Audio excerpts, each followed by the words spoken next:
ஆன்மீக தமிழ் சொந்தங்கள் அனைவருக்கும் வணக்கம். இன்றைய பதிவில் நாம் பார்க்க இருக்கிறது பட்டினத்தார் பற்றிய ஒரு சில தகவல் தான். வணிகர் சிவனேசர் ஞானக்கலை தம்பதியர் காவிரி பூம்பட்டினம் நகரத்தில் வாழ்ந்து வந்தனர். திருவெண்காட்டு ஈசனிடமிருந்த அளவு கடந்த பக்தியால் அவர்களுக்கு மகன் பிறந்த பொழுது சுவேதவனன் என்றும் திருவெண்காடர் என்றும் பெயர் வைத்தனர். அவர்களுக்கு ஒரு பெண் பிள்ளையும் பிறந்தது. திருவெண்காடர் 5 வயதான பொழுது அவரது தந்தை இறந்து விட்டார். திருவெண்காடாரின் சகோதரிக்கு திருமணம் செய்வித்து தனியாக வாழ்ந்து வந்தார். தாயின் அரவணைப்பில் சுகபோகமாக வாழ்ந்த திருவெண்காடாருக்கும் சிவகலைக்கும் திருமணம் நடந்தது. ஆனால் குழந்தை பிறக்கவில்லை. குழந்தை வேண்டி திருவிடைமருதூர் ஸ்ரீ ஜோதி மகாலிங்க பெருமான் என்கிற மருதவாணனை வணங்கி விரதமிருந்து வந்தனர். திருவிடைமருதூரில் சிவபெருமானுக்கு தொண்டு செய்து வாழ்ந்து வந்த சிவசருமன் சுசீலை என்னும் அந்தன தம்பதியர்கள் வறுமையில் இருந்து வந்தனர். சிவசருமர் கனவில் தோன்றிய ஈசன் தாம் கோவிலில் தீர்த்தக்கரையில் ஒரு மருத மரத்தடியில் குழந்தையாக இருப்பதாகவும் அந்த குழந்தையை எடுத்துக்கொண்டு காவிரி பூம்பட்டினத்தில் வசிக்கும் திருவெண்காடாரிடம் சேர்ப்பிக்குமாறு அவர் குழந்தைக்கு ஈடாக கொடுக்கும் பொருளால் உன் வறுமை தீரும் எனவும் கூறினார். அதே சமயம் திருவெண்காடாரின் கனவில் தோன்றிய சிவன் சிவசருமர் கொடுக்கும் பிள்ளையை வளர்க்கும்படியும் கூறினார். அதன்படி திருவெண்காடர் ஈசன் ஆணைப்படி குழந்தையை பெற்றுக்கொண்டு சிவசருமருக்கு பொருள் கொடுத்து உதவினார். மருத மரத்தடியில் ஸ்ரீ ஜோதி மகாலிங்க பெருமானே குழந்தையாக பிறந்ததை அறியாமலேயே மருத மரத்தடியில் கிடந்த பிள்ளைக்கு மருதவாணன் என்று பெயரிட்டு அருமையாக சீரோடும் சிறப்போடும் வளர்த்து வந்தார் திருவெண்காடர். ஊர் மக்களுக்கு தன்னால் இயன்ற உதவிகளை செய்து வந்தவரை திருவெண்காடர் என அழைக்காமல் பட்டினத்தார் என்றே அவரை அழைத்தனர். மகனை உரிய வயதில் வணிகத்தில் ஈடுபடுத்தி வணிகக் கப்பல்களோடு வாணிகம் செய்ய வெளிநாடுகளுக்கும் அனுப்பி வைத்தார். வணிகம் முடிந்து மருதவாணன் திரும்பி வந்தான். திரும்பி வந்த மகன் கப்பல் நிறைய பொருட்களை கொண்டு வந்திருப்பான் என எதிர்பார்த்தார் திருவெண்காடார். ஆனால் மருதவாணரோ திரும்பி வரும்பொழுது எருபரட்டையும் தவிடுமாக கொண்டு வந்தது கண்டு அவனை சினந்து கடிந்தார். அவன் தன் தாயாரிடம் ஒரு ஓலை துணுக்கும் காதில்லாத ஊசி ஒன்றும் அடங்கிய பேழை ஒன்றினை தந்துவிட்டு எங்கோ சென்று விட்டான். அந்த ஓலை துணுக்கிலிருந்த காதற்ற ஊசியும் வராது கான் கடைவழிக்கே என்கிற வாசகமே பட்டினத்தாருக்கு ஞானம் தந்த வாக்கியம். மனிதன் எவ்வளவுதான் சம்பாதித்தாலும் கடைசியில் பயனில்லாத காதற்ற ஊசியை கூட கையில் கொண்டு செல்ல முடியாது என்பதை உணர்ந்தார். திருவிடைமருதூர் ஈசன்தான் தன் மகனாய் இத்தனை நாட்கள் இருந்ததை உணர்ந்தார். பட்டினத்தடிகள் அப்படியே தன் சகல சொத்துக்களையும் செல்வத்தையும் துறந்து கட்டிய கோவணத்துடன் துறவரம் பூண்டு வெளியேறினார். அவரது சகோதரி தன் சகோதரன் துறவியாக தெரிவதால் தம் குடும்பம் கௌரவம் கெடுவதாக எண்ணி ஒரு நாள் உணவளிக்க கூப்பிட்டு அவருக்கு விஷம் தோய்ந்த அப்பம் கொடுக்க முயன்றார். அந்த அப்பத்தினை அவள் வீட்டு கூரை மீதே செருகிவிட்டு தன் வினை தன்னை சுடும், வீட்டப்பம் ஓட்டை சுடும் என்று கூறிவிட்டு பட்டினத்தடிகள் சென்றுவிட அந்த கூரை தீப்பற்றி எரிந்த அதிசயம் கண்டு அவரும் மற்ற உறவினர்களும் அவருடைய அருமை அறிந்தார்கள். அவர் சித்தர் என்று உணர ஆரம்பித்தார்கள். பட்டினத்தடிகள் துறவியாக ஊர் ஊராக திரிந்து கொண்டிருந்த காலத்தில் அவருடைய அன்னையர் மரணமடைந்தார். அவருடைய ஈமச்சடங்கை எங்கிருந்தாலும் வந்து செய்து தருவேன் என்று வாக்களித்திருந்த பட்டினத்தடிகள் சரியான நேரத்தில் சுடுகாட்டினை அடைந்தார். அவருடைய தாயின் சிதைக்காக உறவினர்கள் அடுக்கி இருந்த காய்ந்த விறகுகளை அகற்றிவிட்டு பச்சை வாழை மட்டைகளையும் இலைகளையும் கொண்டு வந்து சிதையை அடுக்கி 10 பாடல்களை பாடி சிதையை பற்றச் செய்தார். அந்த பாடல்கள் மிக புகழ்பெற்றவை. இதோ அந்த பாடல் வரிகள்.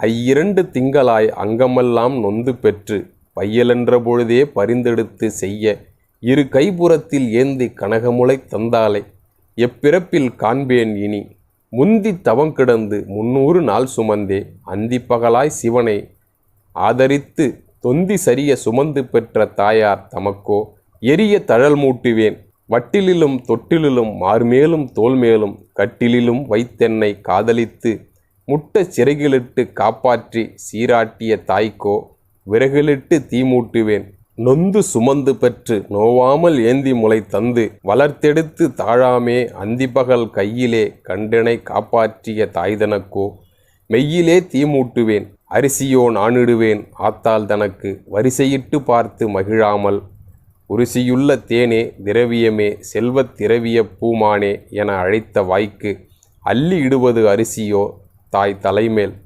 கொல்லிதனை வைப்பேனோ கூசாமல் மெல்ல முகம் மேல் முகம் வைத்து முத்தாடி என்றேன் மகனே என அழைத்த வாய்க்கு முன்னையிட்ட தீ முப்புறத்திலே பின்னையிட்ட தீ தென் இலங்கையில் அன்னையிட்ட தீ அடிவயிற்றிலே யானுமிட்ட தீ மூழ்க மூழ்கவே வேகுதே தீயதனில் வெந்துபொடி சாம்பலாகுதே பாவியன் ஐயகோமாக குருவி பரவாமல் கோதாட்டி என்னை கருதி வளர்த்தெடுத்த கை வெந்தாலோ சோனகிரி வித்தகா நின்பதத்தில் வந்தாலோ என்னை மறந்தாலோ சந்ததமும் உன்னையே நோக்கி உகந்து வரம் கிடந்து தன்னையே ஈன்றெடுத்த தாய் வீட்டிலிருந்தால் அன்னை வீதிதனிலிருந்தால் நேற்றிருந்தால் இன்று வந்து நீரானால் பால் தெளிக்க எல்லோரும் வாருங்கள் ஏதென்று இறங்காமல் எல்லாம் சிவமயமேயாம். அவ்வளவில் பச்சை வாழை மட்டை பற்றி எரிந்தது. சுற்றிலும் இருந்தவர் திகைத்து பார்க்கையிலேயே அங்கே எதையும் வேண்டாமல் அங்கிருந்து சென்று விட்டார் பட்டினத்தார். பட்டினத்தார் தலையாத்திரை செய்து கொண்டிருந்த காலத்தில் உஜ்ஜயினி மகாலபுரத்திற்கு சென்று மகாலேஸ்வரரை வணங்கிவிட்டு ஊருக்கு வெளியே காட்டுப்பிள்ளையார் கோவில் ஒன்றில் நிஷ்டையில் அமர்ந்திருந்தார். உஜ்ஜயினி அரண்மனையில் கொள்ளையிட்டு வந்த கல்வர்கள் ஒரு முத்து மாலையை அந்த காட்டுப்பிள்ளையாருக்கு காணிக்கையாக்கி தூக்கி எறிய அது நிஷ்டையிலிருந்த பட்டினத்தாரின் கழுத்தில் விழுந்தது. கல்வர்களை விரட்டி கொண்டு வந்த வீரர்கள் முத்து மாலையுடன் இருந்த பட்டினத்தாரை அரசன் பத்திரகிரியின் முன் சென்று நிறுத்த அவன் தீர விசாரிக்காமல் திருட்டு போன பொருட்கள் அவரிடம் இருக்கவே தவறானவர் என்று எண்ணி கைது செய்ய கழுவிலேற்ற ஆணையிட்டார். கழுகுமரம் தீப்பற்றி எரிந்த காட்சியில் ஞானம் பெற்ற பத்திரகிரி மன்னன் தன் சொத்துக்களை துறந்து இவருடைய சீடரானார். திருவிடைமருதூர் வந்த பட்டினத்தார் தன் சிஷ்யருடன் நெடுங்காலம் ஸ்ரீ ஜோதி மகாலிங்க சுவாமி கோவிலின் கிழக்கு பக்கம் இருந்து தவம் செய்ய மேற்கு பக்கம் அவரது சிஷ்யர் தவம் செய்தார். திருவிடைமருதூர் துறவிகள் என பெயர் பெற்றனர். பத்திரகிரியார் ஊருக்குள் சென்று பிச்சை பெற்று வந்து குருவுக்கு தந்து அதில் மிஞ்சியதை தானும் உண்டு வாழ்ந்து வந்தார். இன்றும் ஸ்ரீ ஜோதி மகாலிங்க பெருமான் ஆலயத்தில் மேற்கு கோபுரத்தின் வாசலில் 14 சித்தர்களில் ஒருவரான பத்திரகிரியாரின் சிலையும் உள்ளது. கிழக்கு கோபுரத்தின் வாசலில் அவரின் குருவான பட்டினத்தார் சிலை உள்ளது.